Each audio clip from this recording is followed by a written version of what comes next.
Hey Reclaim students, welcome back to Wednesday Night Youth Group. So last week we had the great sounds of the running stream and that babbling little brook, and this week you're gonna have just that great background sound of cars driving by. Location is fantastic for looks, not so much for sound.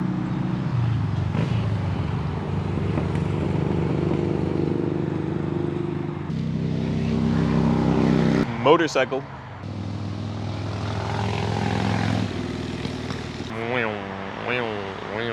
Why? Get a quieter car. Why is your vehicle so loud?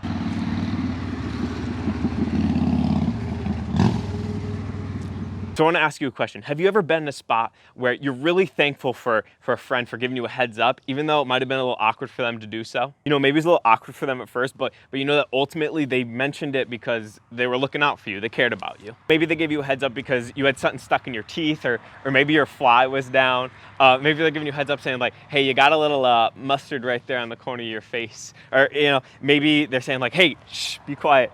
The person you're talking about right now is literally right behind you. We've all had moments like this. You know, no one likes hearing, hey, you got some food on your shirt or toilet paper stuck to your foot. But when someone cares about us enough to look out for us and say something that's a little bit, awkward at the moment, we're always very grateful for it. Let's think about this from the other side for a second. You know, have you ever felt like you should say something to someone else, but you're not really sure how to say it? You know, saying something like, hey, you have a little food on your face.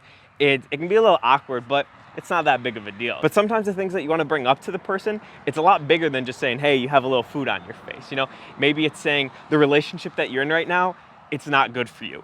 Or maybe you need to confront them about some bad decisions that they've been making recently. Or just speaking up about saying, hey, this thing that you're doing, it's gonna get you in trouble. In a bigger situation like that, a lot of times we feel like it's just too much to confront the person. And so honestly, what we normally do is just do nothing. But why do we do that? You know, maybe we're worried about ruining the friendship, you know, making the other person mad. Maybe, you know, we've done this same thing in the past, or we're still doing it, and so, you know, we'd feel like a hypocrite for bringing up the same thing.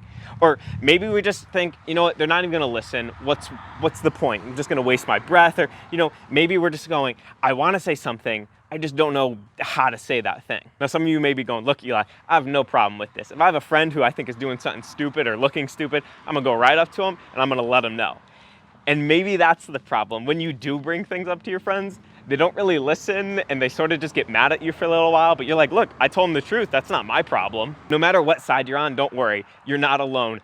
Everyone else, they struggle with not knowing the best way or even how to confront people that they care about and letting them know that there's a better way, or what they're doing is hurting them or just making them look stupid. So I want to ask you this. What if I told you that there's a way that we can learn how to approach a difficult conversation? So what if I told you that you can learn a way to approach difficult situations? That there's a way to be helpful and kind while speaking up and letting the person know, hey, there's something not right in your life right now. Because no one wants to be the friend who seems like they're the hater, or the, oh, look how amazing I am and I have everything figured out. So when it comes to being a friend who looks out for others, how do we make sure that we handle this in the right way, the best way that we can? So the last time we met, we talked about how we should be all about love. I mean, who doesn't want to have the reputation for loving others? Because no matter how tough we want to appear or how trendy it is to be hating on other people, it's always better to be known as the person who loves others. But if loving someone's the goal, how are we supposed to handle people who are literally doing things that are bad, dangerous, or just plain dumb for them?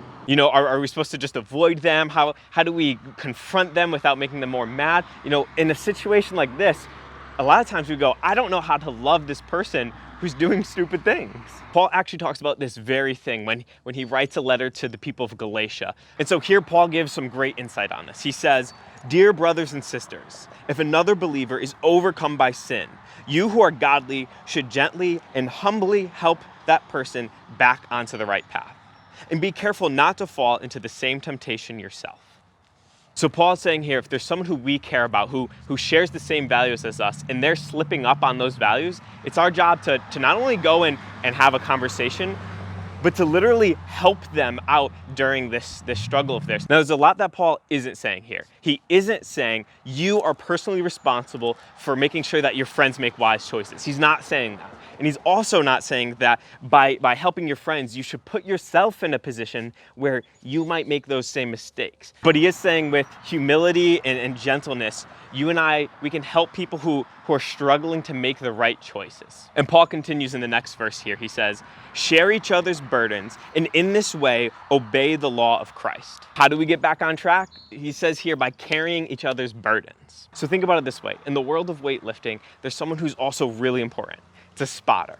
Now you see, when the weight gets too much for the person who's lifting the weights, the spotter is there to help carry the burden so that the person's able to get through what they're trying to do. The spotter literally helps carry the burden of the person who's lifting the weight. And that's what we're called to do, to help people get back on the right path. Now, you see, Paul, he cared deeply for the people in Galatia, which is why he wrote what he did. He knew that loving people, it's not always the easiest thing to do, but we owe it to each other to speak up. Because the truth is, we need each other, not just to be able to point out when we're messing up, but to be there alongside each other to help carry each other's burden. And again, some of you might be going, look, I really don't have a problem speaking up and letting someone know when they messed up. But I want to point out again those two words that Paul slipped in there. He said to be gentle and humble. Meaning it's not just important what we say, but it's important how we say it. You see, a loving action, it's not supposed to sound judgmental or arrogant or self-righteous. Being kind and helpful and encouraging, it shows people that we want to help them out of love. Because having those hard conversations, it's just not easy. But avoiding those hard conversations, that's not loving either. Neither is enjoying those hard conversations a little too much, by making the person feel bad or terrible about what they've done. And now you see, the conversation, it isn't really the point. The point is learning to ask this question. Am I showing love in how I treat this person? Because you see, love pushes us to have the conversation about that difficult thing. And love pushes us to have that conversation in a compassionate, loving way. Because that's what love does. It shares the burden by carrying it with the person who's carrying it. It's not about us, it's about the person who's struggling. So what is this supposed to look like lived out? How are you supposed to show love to that person in your life this week? Well, if you're going to be known for loving others, then you need to remember this: to let love be your filter. So you already know how a filter works, right? Whether you're on Snapchat and Instagram, son, when you put a filter over your picture, it changes how everything looks. Now, if we do that in our lives, when we're interacting with people, our friends, family, even strangers, and we look through these situations through the filter of love, when we view all these situations and first think and run our thoughts through, is what I'm going to be saying and doing to this person loving, then that's how we become known as someone who shows love to others. But that's still pretty vague, right? Let love be your filter. What does that mean practically in your life? Now, I want to give you 3 different situations or circumstances where you can really think this through practically. The first one is let love be the filter for your involvement. So when you're over here and you're going, look, I'm not sure if this is my spot to get involved. I have a friend who's dealing with something, or someone who I sort of know, but not that much. And I'm not sure if I should get involved in it or not. Ask yourself this question.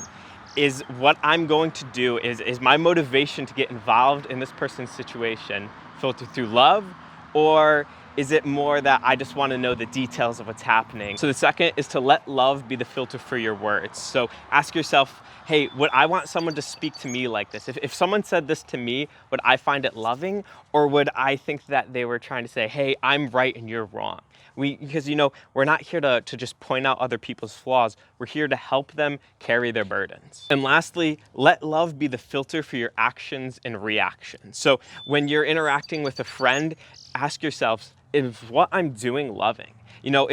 If they're going through a hard time, so should I reach out to them and let them know that, hey, I'm here to talk whenever? Or maybe if they're putting themselves in a situation that they're putting themselves in danger, is the loving thing to go reach out to their parents or to another adult to help them through that situation? Sometimes it's really hard to know when we should put ourselves in a situation, what to say and what to do in those situations. But if before we do any of that, we think, is what I want to do loving? Then we're already on a much better path. Because when we let love be our filter, we wind up sharing the burdens of those we love. Imagine how things in our lives would be different, whether it's at home with your family or at school or at church or just with your friends. How would things be different if you lived your life by running things through the filter of love? Imagine the difference this can make in our world if we were the people who did this, who we ran everything through the filter of, is this love? So let's be people who make love our filter so that we can help those we love stay headed in the best direction for their lives. All right, Reclaim students, that's it for this week. Just remember, let love be your filter. All right, see you in the chat. Bye.